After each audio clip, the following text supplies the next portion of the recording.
Hello दोस्तों, welcome to exam Vista. ये DDA का जो आज एग्जाम हुआ था, जेएसए का, जूनियर सेक्रेटेरिएट असिस्टेंट का, तो उसका रिव्यू लेके आया हूँ मैं आपके पास। इसमें क्या चीज़ें डिस्कस करेंगे, कुछ क्वेश्चंस हैं जो मुझे मिले हैं, मेरे पास हैं, और वो मैंने लिखे हुए हैं। वो आप देख सकते हो कि आपके कौन कौन से क्वेश्चंस आपके सही हैं या नहीं है, और उनका आंसर आप कमेंट बॉक्स में कर सकते हो। बाकी आपको अगर कुछ याद आता है, कोई क्वेश्चन जो इसमें नहीं है, या कुछ ही क्वेश्चन है इसमें, 25-20 के राउंड है, तो आप उसके अलावा कोई क्वेश्चन आपको याद आता है तो आप कमेंट बॉक्स में कर सकते हो। और देख सकते हो आप कि कौन कौन से क्वेश्चंस जो हैं वो सही हैं और कौन से नहीं है। और बाकी और चीज़ों के बारे में डिस्कस करेंगे, जैसे कि एग्ज़ाम कैसा हुआ बच्चों का, और उनका रिव्यू कैसा रहा, मतलब उनका रिव्यू क्या था एग्ज़ाम के बाद। और मेरे हिसाब से जो है वो टाइपिंग टेस्ट में कितने बच्चे फेल हुए हैं, कितने पास हुए हैं, क्या रेशो है पासिंग और फेल का, ये देखेंगे। और जहाँ वहाँ पे मैंने बच्चों से बात करी तो उसके बेसिस पे मैं आपके पास क्वेश्चंस लेके आया हूँ, और ये सारी चीज़ें लेके आया हूँ। पासिंग और फेल का रेशो जो है वो कितना रहा होगा। ठीक है, तो चलिए स्टार्ट करते हैं, पहले क्वेश्चन की बात करते हैं। राइट,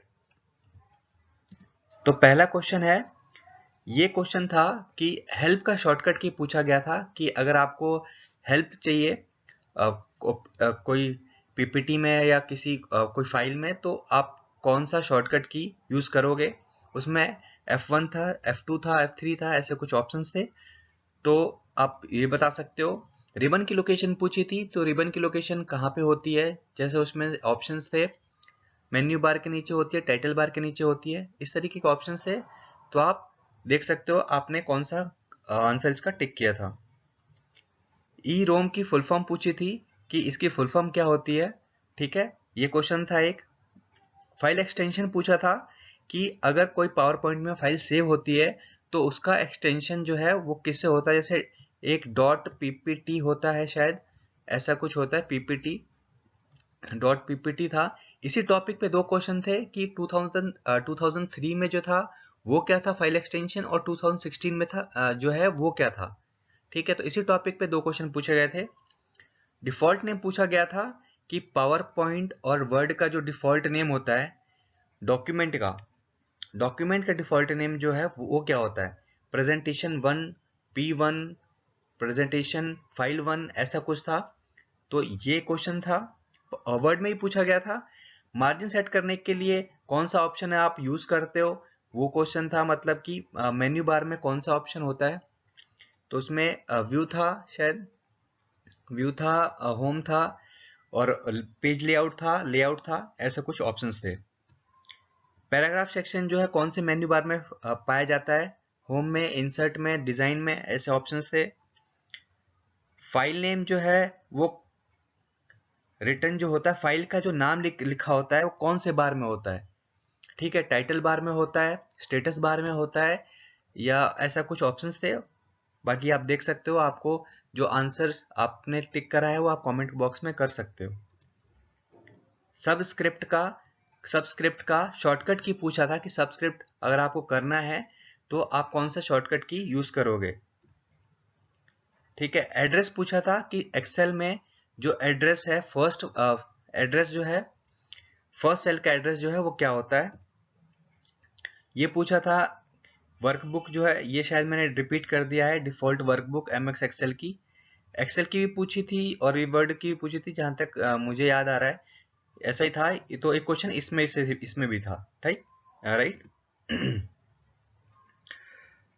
ये क्वेश्चन पूछा था कि एड्रेस जो है इसको 6th रो और 7th कॉलम को एड्रेस में कैसे दिखाएंगे, मतलब इसका क्या ऑप्शन थे कि G7, 7G, C2, ऐसा कुछ था। तो आप देख सकते हो यहाँ पे।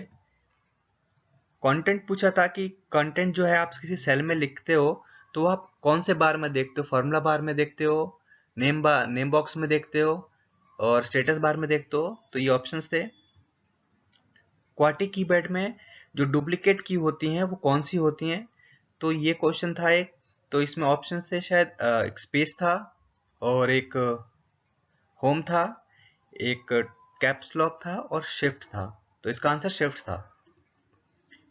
अगर ये क्वेश्चन क्वेश्चन था एक कि अगर क्वेश्चंस जो माफ कीजिए, जो कंप्यूटर है वो जो इंटरनेट से कनेक्टेड है, तो उनका जो है यूनिकली क्या होगा उनके पास, तो एक शायद इसका आंसर आईपी एड्रेस था most probably.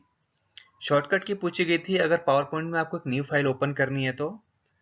Minimum font size पूछा था जो पावर पॉइंट में बाय डिफॉल्ट होता है, आपने अगर वहाँ पे जो फॉन्ट ऑप्शंस में होते हैं पावर पॉइंट में, तो उसका मिनिमम कितना आप साइज वहां से जो बाय डिफॉल्ट जो वहां पे लिखा हुआ है उसमें मिनिमम कितना था, तो ये एक क्वेश्चन था। मेन्यू बार में जो है पावर पॉइंट के क्या चीज नहीं पाई जाती, ये क्वेश्चन था, जिसमें होम था, इंसर्ट था, मेलिंग था, डिजाइन था, ऐसा कुछ ऑप्शंस थे। नेटवर्क टोपोलॉजी पे क्वेश्चन आया था, मुझे क्वेश्चन एग्जैक्टली याद नहीं है कि, लेकिन टॉपिक याद है। नेटवर्क टोपोलॉजी पे क्वेश्चन था। टेम्पररी मेमोरी के ऊपर क्वेश्चन था कि रैम और स्टैटिक रैम था, रोम था, इस पे क्वेश्चन था। एक डिफॉल्ट नेम पूछा था कि अगर आप डिफॉल्ट मेन्यू बार कौन सा खुला रहता है अगर आपको पावर पॉइंट या वर्ड जो है खोलते हो, तो आपके पास जो डिफॉल्ट मेन्यू बार कौन सा ओपन रहता है। ठीक है, एक मैग्नेटिक वो था, एग्जैक्टली याद नहीं आ रहा मुझे, मैग्नेटिक मेमोरी के बारे में पूछा गया था, एक वहां से क्वेश्चन था। और ये पूछा गया था एक ट्रैकिंग जो ऑप्शन है ये कौन से मेन्यू बार में पाई जाती है, तो ये इसमें डिजाइन था और व्यू था, रिव्यू था, ऐसा कुछ ऑप्शंस थे। राइट, तो ये 21 क्वेश्चंस जहां तक मुझे याद है मैंने आपके सामने लिख दिए हैं। और बात रही पैसेज की कि पैसेज कैसा आया था, टाइपिंग कैसी हुई थी, तो देखो अलग अलग जगह का अलग अलग रिव्यू है। कई जगह बच्चे परेशान है कि क्योंकि 3-4 जगह सेंटर पड़ा था जहां तक मेरी नॉलेज है। एक बुद्धपुर में पड़ा था जो कि काफी दूर है, यहाँ पे अभी सीजल की टाइपिंग हुई थी। और इस सीजल की टाइपिंग में जो देखा गया था वो वहाँ पे कीबोर्ड्स जो थे वो उसके थे, QHMPL के थे। QHMPL काफी अच्छे कीबोर्ड थे, इसमें उस टाइम पे कोई प्रॉब्लम नहीं आई थी। लेकिन अभी एक ये सेंटर था, एक सेंटर IIMT था ग्रेटर नोएडा में, IIMT कैंपस है, वहाँ के कीबोर्ड बहुत खराब बताए जा रहे हैं। वहाँ पे CHSL की टाइपिंग हुई थी और CHSL वालों को बच्चों को भी काफ़ी प्रॉब्लम आई थी।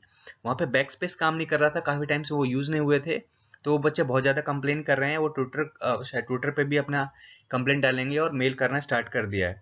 और एक सेक्टर 62 नोएडा में था, वहाँ के बच्चों कुछ सेक्शन में कुछ लैब्स में प्रॉब्लम थी, तो वही बता रहे हैं। बाकी अगर अभी ये रिव्यू हुआ अभी तक, बाकी अगर बात करें कि कितने बच्चे फेल या पास हुए हैं, तो देखो पैराग्राफ जो था वो काफ़ी डिफिकल्ट था। ठीक है, जो मेरे अकॉर्डिंग है वो रेशियो जो हुआ होगा 3:7 का है।